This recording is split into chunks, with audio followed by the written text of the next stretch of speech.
Selamat malam waktu Amerika, selamat pagi waktu Indonesia, waktu Malaysia bagi saudara dan saudari yang sudah bergabung di acara ibadah kita pada saat ini. Kita akan memulaikan langsung dengan doa. Mari kita bersatu di dalam doa.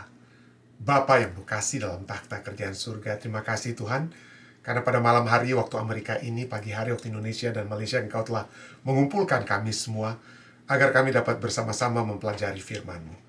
Biarlah Roh Kudus-Mu akan menuntun di acara ibadah kami ini. Biarlah firman-Mu itu akan menjadi satu kekuatan yang pasti dalam kehidupan kami. Bantulah kami agar kami dapat memahami dan mempraktekkan firman ini menjadi satu kekuatan yang pasti dalam kehidupan kami. Inilah doa kami Tuhan. Inilah permohonan kami yang hamba bawa dalam nama Yesus Kristus, Tuhan dan Juru Selamat menebus kami. Amin. Baik saudara yang saya kasih dalam Yesus Kristus, seperti biasa, kita akan mempelajari pelajaran sekolah sahabat di acara ibadah kita. Dan di sepanjang minggu ini kita memiliki satu judul, Kasih Perjanjian. Ya, bicara tentang kasih Allah yang begitu besar kepada kita, tidak terbatas, abadi, kekal. Ya. Tetapi kita dapat apa? Dapat dalam kebebasan memilih yang kita miliki, kita dapat menolak kasih tersebut. Kasih yang sudah dapat berlimpah kepada kita dapat apa? Dapat kita tolak sehingga apa? Sehingga kasih tersebut itu menjadi hilang dari dalam diri kita karena kita tidak mau menerima kasih tersebut. Itulah pelajaran kita sepanjang minggu ini ya, sampai tadi malam, kemurahan yang hilang. Dan pada saat ini kita akan membahas tentang engkau telah menerima dengan cuma-cuma. Kita telah menerima dengan cuma-cuma kasih Allah tersebut. Kita telah menerima dengan cuma-cuma pengampunan Allah tersebut. Dan ketika kita sudah menerima kasih dan pengampunan Allah, apa yang dapat terjadi kemudian? Berikanlah pula dengan cuma-cuma. Berikanlah pula dengan cuma-cuma. Mari kita langsung pada apa yang ditulis oleh penulis pelajaran kita. Sama seperti seorang hamba yang tidak dapat membayar hutangnya kepada tuannya. Seperti pelajaran kita tadi malam ya. Perumpamaan Tuhan Yesus tentang hamba yang tidak bisa lagi membayar hutang. Tapi kemudian diampuni, tapi dia tidak mengampuni hamba lain yang berhutang sedikit sekali kepadanya. Inilah ya, sama seperti seorang hamba yang tidak dapat membayar hutangnya kepada tuannya. Demikian pula, kita tidak akan pernah dapat membayar hutang kepada Allah. Kita tidak akan pernah bisa mendapatkan atau pantas mendapatkan kasih Allah. Dalam Roma 5 ayat 8 katakan, akan tetapi Allah menunjukkan kasih-Nya kepada kita, oleh karena Kristus telah mati untuk kita, ketika kita masih berdosa. Sungguh, kasih yang luar biasa. Sebagaimana dinyatakan juga dalam 1 Yohanes 3 ayat 1. Lihatlah betapa besarnya kasih yang dikaruniakan Bapa kepada kita, sehingga kita disebut anak-anak Allah. Namun, yang bisa dan harus kita lakukan setelah kita menerima kasih tersebut, disebut sebagai anak-anak Allah, yaitu adalah kita memantulkan kasih Allah kepada orang lain semaksimal mungkin. Semaksimal mungkin. Jika kita telah menerima kasih sayang dan pengampunan yang begitu besar, sebesar itu pula kita seharusnya melimpahkan kasih sayang dan pengampunan kepada orang lain. Ingatlah bahwa seorang hamba kehilangan kasih sayang dan pengampunan dari tuannya karena ia gagal melimpahkan kasih sayangnya kepada rekannya sesama hamba, seperti pelajaran kita tadi malam ya. Jika kita benar-benar mengasihi Allah, kita tidak akan gagal untuk memantulkan kasih-Nya kepada orang lain. Bacalah ayat-ayat ini, Yohanes 15, 1 Yohanes 3, 1 Yohanes 4 ayat 7 ya. Apakah yang ayat-ayat ini ajarkan mengenai hubungan antara kasih kita kepada Allah dan kasih kita terhadap sesama manusia? Yohanes 15 ayat 12 katakan, inilah perintahku, yaitu supaya kamu saling mengasihi, seperti aku telah mengasihi kamu. 1 Yohanes 3 ayat 16 katakan, demikianlah kita ketahui kasih Kristus. Bagaimana kita mengetahui kasih Kristus? Yaitu bahwa ia telah menyerahkan nyawanya untuk kita. Jadi, karena ia sudah menyerahkan nyawanya untuk kita, jadi kita pun wajib menyerahkan nyawa kita untuk saudara-saudara kita. 1 Yohanes 4 ayat 7 dan 12 katakan, saudara-saudaraku yang kekasih, marilah kita saling mengasihi. Sebab kasih itu berasal dari Allah. Dan setiap orang yang mengasihi, lahir dari Allah dan mengenal Allah. Barang siapa tidak mengasihi, ia tidak mengenal Allah. Sebab Allah adalah kasih. Dalam hal inilah kasih Allah dinyatakan di tengah-tengah kita, yaitu bahwa Allah telah mengutus anaknya yang tunggal ke dalam dunia, supaya kita hidup olehnya. Inilah kasih itu, Bukan kita yang telah mengasihi Allah, tetapi Allah yang telah mengasihi kita dan yang telah mengutus anaknya sebagai pendamaian bagi dosa-dosa kita. Saudara-saudara yang kekasih, jikalau Allah demikian mengasihi kita, maka haruslah kita juga saling mengasihi. Tidak ada seorang pun yang pernah melihat Allah. Ya. Jika kita saling mengasihi, Allah tetap di dalam kita. Lalu kelanjutannya, dan kasihnya itu, kasih Allah itu apa? Sempurna di dalam kita. Persis setelah Yohanes 15 ayat 12, Yesus berkata kepada murid-muridnya, kamu adalah sahabat-sahabatku jikalau kamu berbuat apa yang kuperintahkan kepadamu. Yohanes 15 ayat 14. Dan apakah yang Yesus perintahkan kepada mereka? Ajaran kita katakan apa? Antara lain, Yesus memerintahkan mereka dan kita untuk mengasihi sesama seperti Dia mengasihi mereka, seperti Yesus mengasihi sesama kita. Di sini dan dimanapun, Allah memerintahkan kita untuk mengasihi Allah dan sesama. Singkatnya, kita harus menyadari bahwa kita telah diampuni atas hutang kita yang tidak terhingga. Hutang yang tidak akan pernah kita bisa lunasi. Hutang yang hanya bisa dibayar di kayu salib bagi kita. Oleh karena itu, hendaknya kita mengasihi dan memuji Allah, serta hidup dengan kasih dan rahmat terhadap sesama. Seperti yang diajarkan oleh Lukas 7 ayat 47, orang yang banyak diampuni, banyak mengasihi. Tetapi orang yang sedikit diampuni, sedikit pula ia berbuat kasih. Dan apakah ada di antara kita yang tidak menyadari betapa dia telah diampuni? Jikalau mengasihi Allah berarti kita mengasihi orang lain, maka kita harus segera menyebarkan pekabaran tentang kasih Allah, baik melalui perkataan maupun perbuatan. Ya. Kasih itu bukan perasaan. Kasih itu bukan hanya sebatas perkataan. Kasih itu adalah perbuatan. Yesus yang menyerahkan dirinya. Dan demikian juga perbuatan-perbuatan apa yang dapat kita lakukan yang menyatakan kasih Allah yang kita sudah terima. Ya. Kita harus membantu orang-orang dalam kehidupan sehari-hari mereka di sini dan saat ini juga. Dan kita juga berusaha menjadi saluran kasih Allah dan mengarahkan orang-orang kepada Dia, mengarahkan orang-orang pada Dia yang menawarkan kepada mereka janji kehidupan kekal di langit yang baru dan bumi yang baru. Sebuah ciptaan yang sepenuhnya baru, yang berbeda dari dunia ini, yang telah dirusak oleh dosa dan kematian, yang merupakan akibat buruk dari menolak kasih Allah. Jadi kita harus secara praktis dapat menunjukkan kasih dengan perbuatan kepada sesama sekarang, saat ini dengan lainnya. Bukan nantinya kalau kita sudah kaya, sudah berhasil dan lain, tapi dalam segala sesuatu yang dapat kita lakukan, dengan segala sumber-sumber yang dapat kita lakukan, biarlah itu dapat kita lakukan sekarang. Pelajaran kita katakan, langkah khusus apa yang dapat Anda buat untuk mengasihi Allah melalui mengasihi sesama? Langkah apa yang secara praktis, yang khusus dapat kita buat? Apakah yang dapat Anda lakukan hari ini dan di masa mendatang untuk menunjukkan kasih Allah kepada orang-orang dan pada akhirnya mengajak mereka menikmati apa artinya memiliki janji kehidupan kekal? Ya. Jadi mari kita lihat ya, kelanjutan dari pelajaran kita tadi malam ya. Dan di bagian tambahan ini mari kita lihat secara lebih khusus langkah-langkah apa yang mungkin berat sekali tapi dapat menjadi satu manifestasi ya dari saat dimana kita memantulkan kasih Allah kepada sesama. Pelajaran kita tadi malam kita telah membaca ayat ini ya, bagaimana Yesus yang mengampuni mereka yang yang telah menyiksa Dia, mereka yang telah melakukan penyiksaan yang begitu hebat terhadap Yesus, dan kepada mereka Yesus hanya berdoa.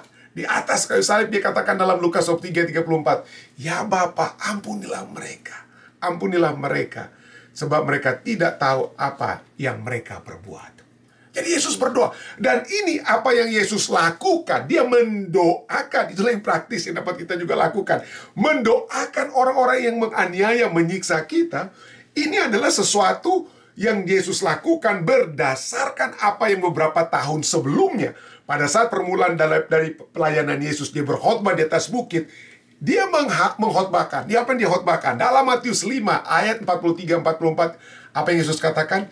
Kamu telah mendengar firman. Kamu telah dengar firman. Kasihilah sesamamu manusia dan bencilah apa? Musuhmu. Bencilah musuh. Wah, apa ada firman tentang benci musuh? Ya? Tapi nanti kita akan lihat ya. Tetapi aku berkata kepadamu, ayat 44, kasihilah musuhmu dan berdoalah bagi mereka yang menganiaya kamu. Dan itu yang terjadi di atas kayu salib. Yesus berdoa bagi semua mereka yang telah menganiaya Yesus. Karena itulah yang diajarkan dan dilakukan oleh Yesus. Ya. Mari kita lihat. Firman, bencilah musuhmu. Apakah ini ada dalam Alkitab ya? Apa itu betul-betul ada? Atau mungkin interpretasi yang salah, pemahaman yang salah yang dimiliki oleh orang-orang Yahudi di zaman Yesus ya. Sampai Yesus harus katakan, kamu telah mendengar firman, kasihlah sesama manusia. Oh oke. Kasih sesama manusia itu tidak ada masalah. Kenapa? Itu ada memang dituliskan di kitab Perjanjian Lama, kitab Imamat 19 ayat 18. Dan ayat-ayat lainnya juga ada. Dalam Imamat 19 ayat 18, janganlah engkau menuntut balas dan janganlah menaruh dendam terhadap orang-orang sebangsamu, melainkan kasihilah sesamamu manusia seperti dirimu sendiri, akulah Tuhan. Tertulis itu dalam Imamat 19 ayat 18. Tapi bagaimana dengan bencilah musuhmu? Firman yang mana? Dan kalau kita lihat, ini adalah firman yang disalah mengertikan oleh orang Farisi. Orang Farisi membaca dari Mazmur 139 ayat 19 sampai 22. Mazmur 113 ayat 19 sampai 22 katakan, sekiranya pemazmur ya berdoa, bermohon, sekiranya engkau mematikan orang fasik ya. Dia berdoa agar orang fasik, orang jahat yang seakan-akan terus merajalela itu kalau bisa berhenti kejahatannya. Sekiranya engkau mematikan orang fasik ya Allah, sehingga menjauh daripadaku penumpah-penumpah darah yang berkata-kata dusta terhadap engkau dan melawan engkau dengan sia-sia. Masakan aku tidak membenci orang-orang yang membenci engkau ya Tuhan, dan tidak merasa jemu pada orang-orang yang bangkit melawan engkau? Aku sama sekali membenci mereka. Mereka menjadi musuhku. Jadi seakan-akan di sini ayat ini diinterpretasikan bahwa kita harus membenci apa? Musuh-musuh kita. Ya, kita harus membenci musuh-musuh kita. Tapi kalau kita lihat sebelumnya yang ditulis ini adalah perbuatan-perbuatan daripada musuh tersebut ya apa ya? Yang telah merusak bukan hanya umat-umat Allah, tapi merusak nama Allah. Yang telah mereka lakukan ya, mereka berkata-kata dusta terhadap engkau ya, mereka melakukan penumpahan-penumpahan darah. Jadi ini adalah permohonan ya, teriakan keadilan Tuhan. Kasih berhenti ini orang-orang jahat ini, kasih berhenti mereka. Jangan sampai perbuatan mereka itu tidak terbalaskan. Tunjukkanlah keadilanmu, dengan kata lain. Jadi ayat tersebut, Mazmur 139 ayat 19 sampai 22 itu adalah tentang benci terhadap ketidakadilan ya, terhadap kejahatan.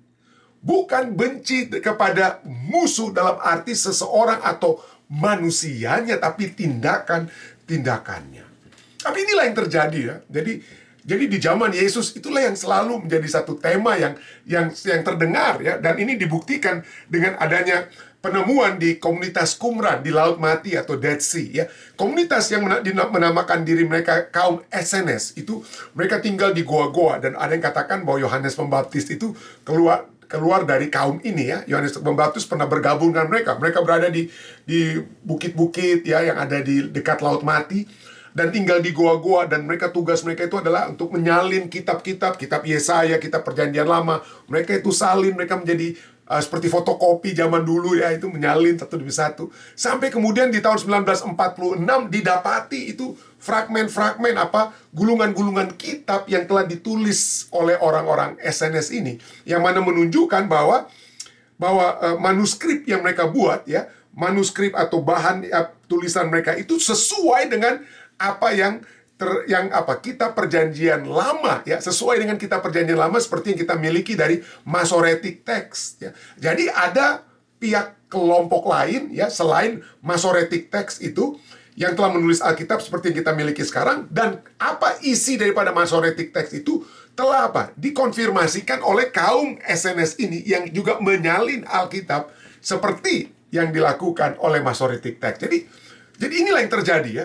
Dan kalau kita lihat kaum SNS ini, mereka itu pada saat mereka mencoba untuk memiliki satu kehidupan yang suci, mencoba untuk berfokus pada firman Tuhan dan menyalin firman Tuhan ya ke dalam tulisan, ditulis kembali firman Tuhan tersebut ya, menjadi juru-juru kopi dari firman Tuhan. Dan 2 kali sehari mereka akan memiliki sumpah yang mereka ulang-ulangi. Dan ini menariknya, sumpah mereka ini untuk membenci selamanya orang yang tidak adil dan untuk berjuang bersama orang yang benar. Jadi itulah, jadi kerinduan mereka itu adalah untuk membenci orang yang tidak adil ya, dan berjuang bersama dengan orang yang benar. Kenapa? Karena kaum SNS ini menganggap diri mereka sebagai anak-anak terang yang membenci anak-anak apa? Kegelapan ya. Membenci anak-anak kegelapan. Dan ini pada mulanya pada saat firman itu ditulis seperti dalam Mazmur 139, ditujukan kepada ketidakadilan daripada orang-orang jahat. Tetapi sekarang di dalam pemikiran orang-orang Yahudi di zaman Yesus, seperti juga yang dapat kita lihat dimanifestasikan juga oleh orang-orang Farisi dan juga kelompok SNS ini, sekarang mereka bukan hanya membenci tindakan-tindakan orang berdosa, tapi terlebih itu harus membenci orang-orangnya. Harus membenci apa? Orang-orangnya, bukan hanya tindakan mereka. Itulah sebabnya Yesus katakan, aku beda. Kasihilah apa ya? Kasihilah musuhmu. Kasihilah musuhmu. Dan selanjutnya dalam ayat 44 dikatakan, kasihilah musuhmu dan berdoalah bagi mereka yang menganiaya kamu. Ayat 45, karena apa menjadi dasar daripada berdoa bagi mereka?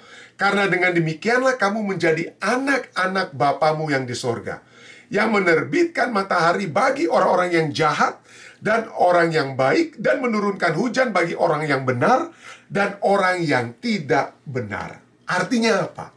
Artinya, ayat ini memberikan arti bahwa Allah mengasihi semua umat manusia yang diciptakan dalam rupa dan gambar Allah, seperti dituliskan dalam Kejadian 1 ayat 26 dan 27. Semua umat manusia itu sama ya. Di mata Allah patut untuk dikasihi. Di mata Allah, Allah ingin mengasihi dan diterima kasih Allah tersebut. Tidak ada yang akan binasa karena mereka telah dijadikan dalam rupa dan gambar Allah. Jadi Allah memperlakukan, selain itu, artinya adalah Allah memperlakukan semua umat manusia itu sama ya. Seperti Allah yang apa? Memberikan hujan ya, memberikan matahari kepada semua umat manusia, baik yang baik maupun yang tidak baik, yang benar ataupun yang jahat, semuanya dapat matahari, semuanya dapat apa? Hujan. Dan kalau Allah itu memiliki kasih yang diberikan kepada semua, bagaimana dengan kita yang sudah menerima kasih Allah ya? Kita juga harus mengasihi mereka itu sebagai sahabat ya. Sebagai sahabat, seperti Allah yang telah apa? Mengasihi mereka. Jadi tidak ada firman Tuhan yang sesungguhnya yang menyatakan bencilah apa? Musuhmu. Tidak. Allah justru melalui Yesus Kristus menyatakan kita harus mengasihi sesama. Dan berikutnya ayat 46-47 dari Matius 5 katakan, apabila kamu mengasihi orang-orang yang mengasihi kamu, apakah upahmu? Kalau kita hanya mengasihi orang yang mengasihi kita, itu udah wajar ya. Bukankah pemungut cukai juga berbuat demikian? Pemungut cukai saja mengasihi orang yang mengasihi dia ya. Dan ayat 47, dan apabila kamu hanya memberi salam kepada saudara-saudaramu saja, apakah lebihnya daripada perbuatan orang lain? Bukankah orang yang tidak mengenal Allah pun juga berbuat demikian? Jadi, berikanlah kasih tersebut kepada siapa saja, termasuk kepada musuh. Musuh yang boleh dibilang apa ya? Arti dari kata musuh itu ektros, itu adalah orang yang dibenci, orang yang bermusuhan dengan kita, yang menjadi musuh kita. Kenapa musuh itu dibenci? Karena permusuhan dan ancaman yang mereka bawa ke dalam kehidupan kita. Itulah sebabnya mereka dapat sekali menjadi musuh ya, dibenci karena ada bahaya yang mereka bawa. Tapi walaupun demikian, coba kita lihat kehidupan Yesus. Bahaya bahkan telah datang kepada dia, tapi dia tetap mendoakan ya, mendoakan. Tapi sebelum kita masuk pada Yesus mendoakan, mari kita lihat bahwa poin pertama secara praktis maksudnya, untuk mengasihi musuh, kita mengasihi musuh dengan cara apa? Terus memberi hormat pada musuh kita. Jadi walaupun orang itu telah apa? Menyakiti kita, membawakan bahaya kepada kita, Allah menginginkan kita apa? Memberi salam atau memberikan kehormatan, memberi salam atau hormat ya. Memberi salam atau memberi hormat. Kita tidak meremehkan ya. Kita tidak mencibir kata lain ya. Kita tetap terus memberi salam atau hormat kepada orang tersebut. Yang kedua, kita terus memenuhi kebutuhan mereka. Wah, biasanya kita hanya memenuhi kebutuhan orang-orang yang kita kasih, tapi firman Tuhan katakan, penuhi kebutuhan mereka. Bapamu yang di sorga menerbitkan matahari bagi orang yang jahat dan orang yang baik, menurunkan hujan bagi orang yang benar dan orang yang tidak benar. Allah tetap memberikan kebutuhan kepada orang yang baik atau tidak baik sekalipun. Demikian juga kita harus memenuhi kebutuhan mereka, orang yang tidak baik sekalipun. Ya. Jadi apa di situ lihat? Ini satu tema yang terus ada dalam Alkitab ya. Roma 12 ayat 20 katakan ya. Tetapi jika seterumu, jika musuhmu lapar, berilah dia makan. Jika ia haus, berilah musuh tersebut minum. Dengan berbuat demikian kamu menumpukan, menaruh bara di atas kepalanya. Janganlah kamu kalah terhadap kejahatan, tetapi kalahkan kejahatan dengan kebaikan. Kalahkan. Nah, saya pernah berikan kesaksian di acara ini dan juga di khotbah saya ya. Ada tetangga di sebelah apartemen kami itu yang pada suatu saat dia marah mungkin karena ada salju yang saya lempar ke jalan ya. Saya lempar ke jalan karena memang seperti biasa ya. Karena itu akan ada mobil yang akan mendorong dari salju-salju dari jalan tersebut dan dibuang ke tempat lain. Tapi dia marah kenapa? Karena dia akan keluar. Tapi tidak ada salju yang kena, tapi dia merasa kalau saya buang saljunya ke tengah jalan, maka dia akan jadi susah untuk keluar dari tempat parkirannya dia. Jadi ini memang marah sekali. Dan selama bertahun-tahun saya lihat dia kalau melihat saya seperti marah terus gitu, benci. Karena waktu itu saja setelah saya buang salju tersebut dia berteriak kepada saya. Tapi saya berdoa, Tuhan berikan kepada saya kekuatan bagaimana caranya supaya dapat tetap bersahabat dengan dia. Walaupun saya terus-menerus salam kepada dia, tersenyum, dia marah sekali. Sampai suatu saat, pada saat saya berjalan menuju ke apartemen saya dapati ada satu dompet. Ada satu dompet, dan pada saat, dompet siapa nih? Orang sangat membutuhkan. Saya angkat dompet tersebut, dalamnya ada banyak sekali uang, cash, ya, ada banyak sekali uang. Dan saya lihat, ada kartu ID-nya ya, kartu tanda penduduknya ya. Dan saya lihat, wah ini ibu yang selama 2 tahun lebih ini memang seperti marah terus kepada saya, benci sekali kepada saya sepertinya ya, mungkin ya. Jadi saya bilang, wah ini dia. Tapi saya tetap pergi kepada, saya ketok saya masuk ke apartemen mereka, saya ketok pintunya dan saya berikan Saya berikan pada saat saya ketok dan dia buka pintu, dia mukanya keras karena dia pikir, kenapa ini sepertinya orang yang seperti dia marah ini kok muncul di depan pintunya. Tapi saya kemudian saya berikan dompetnya. Pada saat saya berikan dompetnya, dia berteriak, dia sebutlah nama Tuhan dengan lainnya. Kaget sekali. Lalu dia mulai tunduk, terima kasih kepada saya. Dan sejak saat itu kembali saya menyapa dia, sampai saat ini dia telah menjadi sahabat saya. Ya, jadi itulah ya cara mengasihi. Kalau kita mengasihi musuh kita, maka kita sedang menumpahkan di sini? Menumpahkan bara di atas kepalanya, dan itu sudah terbukti, saudara ya. Jadi cara mengasihi musuh kita, terus memberi salam, hormat kepada mereka, terus memenuhi kebutuhan mereka. Dan yang ketiga, kalau musuh tersebut tidak mau melihat kita, tidak mau berdamai dengan kita dan lain sebagainya, kita akan dapat berdamai dengan diri kita sendiri. Dengan cara apa? Mendoakan mereka. Matius 5 ayat 44 katakan, tetapi aku berkata kepadamu, kasihilah musuhmu dan berdoalah bagi mereka yang menganiaya kamu. Yesus berdoa bagi para penganiayanya ya. Bapa, ampunilah mereka. Kita sudah baca dalam Lukas 23:34. Stefanus berdoa bagi mereka yang sedang melempari dia dengan batu. Tuhan, janganlah tanggungkan dosa itu kepada mereka. Dan dengan demikian dia kemudian meninggal dunia. Jadi terus berdoa. Berdoa kepada musuh, bukan supaya musuhnya itu berubah. Bukan, terus terang saja, mungkin musuh tersebut tidak akan bisa berubah. Dia nggak tahu Tuhan mungkin ya. Seperti tetangga saya itu. Mungkin dia nggak kenal Tuhan. Ya. Tapi kita berdoa supaya kita yang diubahkan, saudara. Supaya kita memiliki kasih surga. Supaya kita dapat merasakan kasih Yesus yang dia sudah berikan pada kita. Satu statement yang saya suka sekali untuk sampaikan ya, bahwa kita tidak akan terus-menerus dapat membenci seseorang yang terus-menerus kita doakan. Coba Anda praktekkan. Anda lihat ada seorang yang berseteru dengan Anda, tapi sebutkan namanya terus, doakan dia terus, saudara. Percayalah, maka kebencian Anda tersebut akan hilang ya. Kenapa? Karena kita doakan terus dia. Dan akhirnya kasih surga itulah yang akan kasih surga itu akan menguasai hati kita. Ya. A.W. Tozer, dia katakan bahwa kita sebagai umat-umat Kristen jangan pernah membenci. Ya. Kita tidak memuji Tuhan, kita tidak berbakti pada Tuhan kalau kita masih memiliki kebencian terhadap sesama. Kita tidak memiliki kasih Allah. Itulah sebabnya dia katakan, we cannot pray in love and live in hate and still think that we are worshiping God.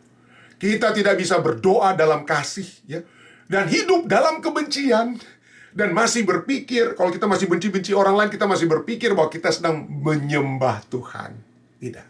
Kalau kita menyembah Tuhan, kasihlah, berdoalah kepada orang-orang yang menjadi dalam tanda kutip musuh kita. Ada hasil, saudara. Ada hasil dari berdoakan, tetap hormat, memenuhi kebutuhan orang-orang yang bersalah kepada kita, atau menjadi musuh kita, atau yang memusuhi kita. Ada hasilnya. Hasilnya, firman Tuhan dalam Amsal 16 ayat 7 katakan, jikalau Tuhan berkenan kepada jalan seseorang, maka musuh orang itu pun didamaikannya dengan dia. Jadi, kita dapat apa? Memiliki kedamaian. Kita dapat memiliki kedamaian bukan hanya dengan diri kita yang mendoakan orang tersebut, kita yang diubahkan kebencian kita menjadi kasih, tapi ada kemungkinan jika Tuhan berkehendak, orang tersebut akan apa? Berdamai dengan kita. Berdamai dengan kita. Mungkin sukar, tapi sekali lagi ini bukan kuasa kita. Itu adalah kuasa, mengasihi musuh adalah kuasa yang Tuhan berikan. Damai sejahtera, firman Tuhan katakan, saya lupa sempat ya, tuliskan ayatnya ya. Damai sejahtera ku tinggalkan bagimu. Damai sejahteraku, Yesus katakan, ku berikan kepadamu. Dan apa yang ku berikan tidak seperti yang diberikan oleh dunia kepadamu. Janganlah gelisah dan gentar hatimu. Dan kemudian dalam Yohanes 14, ya ini dalam itu ya, itu dalam Yohanes 14 ayat 27 ya. Itu ayatnya ya. Damai sejahtera yang Tuhan berikan itulah yang menjadi kuasa bagi kita. Berikutnya, dalam Matius 5 ayat 11 dan 12 dikatakan, berbahagialah kamu, jika karena aku kamu dicela dan dianiaya, dan kepadamu difitnahkan segala yang jahat. Bersukacitalah dan bergembiralah, karena upahmu besar di surga. Sebab demikian juga telah dianiaya nabi-nabi yang sebelum kamu. Jika kita tidak dapat diperdamaikan dengan orang yang tidak mau berdamai, yang memusuh kita tersebut. Tapi kalau kita terus mendoakan dia, tetap hormat. Kalau ada kesempatan memenuhi kebutuhannya, maka upah itu bukan di dalam dunia. Upah kita di surga. Ingat, ada dua hal yang tidak lagi kita akan lakukan di surga. Ada dua hal, hanya dua hal kita tidak akan lakukan lagi di surga. Yang pertama adalah menginjili orang-orang yang tidak percaya. Kita tidak akan lagi menginjili. Kenapa? Karena semua sudah menjadi orang percaya. Yang kedua, di dalam kerajaan surga, kita tidak akan lagi mengasihi orang yang memusuhi kita. Kenapa? Karena tidak ada lagi musuh dalam kerajaan surga. Kenapa? Selain itu, di dalam dunia inilah kita memiliki kesempatan untuk menjadikan musuh-musuh kita menjadi kekasih-kekasih kita. Menjadi kekasih-kasih. Saya percaya dan berdoa, kiranya kita dapat mulai mempraktekkan. Ya, mulai tetap mempraktekkan, tetap memiliki hormat kepada orang atau musuh kita sekalipun, memenuhi kebutuhan mereka, dan berdoa bagi mereka. Saya bawa ini dalam nama Yesus. Amin. Baik, saudara sekalian, sekali lagi kami mohon maaf karena adanya acara-acara yang akan dilakukan oleh anak muda sampai tidak ada live ya. Kita tidak mengadakan acara ini secara live, saya tidak dapat menerima, mungkin membaca, mungkin panggil hal yang dapat Anda tambahkan ataupun pertanyaan. Ya, kita juga tidak dapat melihat hal-hal yang akan didoakan, tapi jika Anda mau tentunya tetap Anda dapat cantumkan di bagian komentar di Facebook Live ataupun YouTube Live comment. Dan kita akan dapat doakan secara khusus. Tapi jika kesempatan berikutnya, mungkin ada pertanyaan-pertanyaan yang Anda tuliskan sekarang, dapat kita bahas bersama di waktu yang akan datang. Tapi saat ini, mari kita bersatu dalam doa. Bapa yang penuh kasih dalam takhta kerajaan surga, sekali lagi Tuhan kami ingin berterima kasih karena Engkau telah menyertai kami. Kami bersyukur karena Engkau telah memimpin kami dalam acara ibadah kami. Kami dapat mempelajari tindakan-tindakan praktis saat kami memantulkan kasih surga.